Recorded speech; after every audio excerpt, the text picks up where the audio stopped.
তাহলে এখানে একটা ইন্টিগ্রেশন দিয়েছে, এটা ভ্যালুটা কী হবে, এখানে অপশন আছে চারটে, বলি fine F X is continuous and even function. এফটা কি বলেছে, এফএক্সটা কন্টিনিউয়াস এবং ইভেন ফাংশন। তাহলে ইভেন ফাংশন হলে আমরা কি লিখতে পারি, ইভেন ফাংশন হলে আমরা কি লিখি, F of minus x equal two F x, এটা আমরা জানি। এবার এটাকে আমরা কীভাবে লিখবো, এটাকে যদি আমরা আই ধরে নিই, সাপোজ আমি এখানে আইটা লিখছি।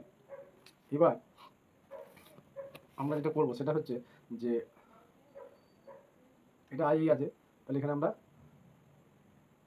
Minus A to plus A, এখানে কি লিখে দেবো, এফ এক্স ইকুয়াল টু কি, এফ অফ মাইনাস এক্স করে এক্সের জায়গায় এফ অফ মাইনাস এক্স লিখবো, বাই ওয়ান প্লাস এক্সের জায়গায় two the power minus X into DX. এবার এটাকে যদি সাজিয়ে নিই, তাহলে মাইনাস এ টু এ, তাহলে এফ অফ মাইনাস এক্স মানে কি এফ এক্স, আর নিচেটাকে কি লিখতে পারি, one plus one by two the power X. আর এটা একটা প্রপার্টি আছে, সে প্রপার্টি আমি পরে বলছি, সেই অনুযায়ী এটা কাজ হচ্ছে। যে আমাদের একটা প্রপার্টি ছিল, যে পরের পেজে লিখছি, যে integration A to B F X DX equal to integration F of A plus B minus X. ঠিক আছে, এটা কি লিখে দেয়, জিরো টু এ, এটা মাইনাস এক্স ইন্টু ডিএক্স, এটা ইকুয়াল টু এটা হয়। তাহলে এই প্রপার্টিটা আমরা এখানে কাজে লাগাবো।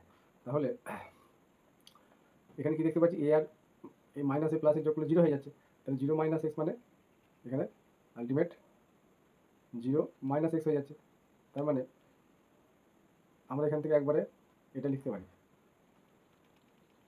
তাহলে প্রথম থেকে আমি ক্লিয়ার করে লিখছি এটা, কারণ এখানে কী হচ্ছে, F of minus A plus A minus x, তাহলে আলটিমেট কি এফ অফ মাইনাস এক্স হচ্ছে না, এই যে রেঞ্জটা কি মাইনাস এ টু প্লাসে আছে, তার মানে এই পয়েন্টটা আমরা এখানে অ্যাপ্লাই করবো, এটা এটা এ, তাহলে ক্যান্সেল হয়ে গিয়ে এফ অফ মাইনাস এক্স আছে। আবার এফ অফ মাইনাস এক্স মানে কি এফ অফ এক্স, তাহলে আমরা আলটিমেট একবারে জিরো টু এ লিখে দেবো, zero to A F of X, কারণ মাইনাস এক্সের জন্য এফ এক্স হয়ে যাচ্ছে, আর বাই এখানে one plus one by two the power X হয়ে যাবে, মাইনাস এক্স করলে, তাহলে এটাকে ইন্টু ডিএক্স, এটাকে সাজিয়ে লিখলে ওপরে টু দি পাওয়ার এক্স হবে F X by one plus two the power x.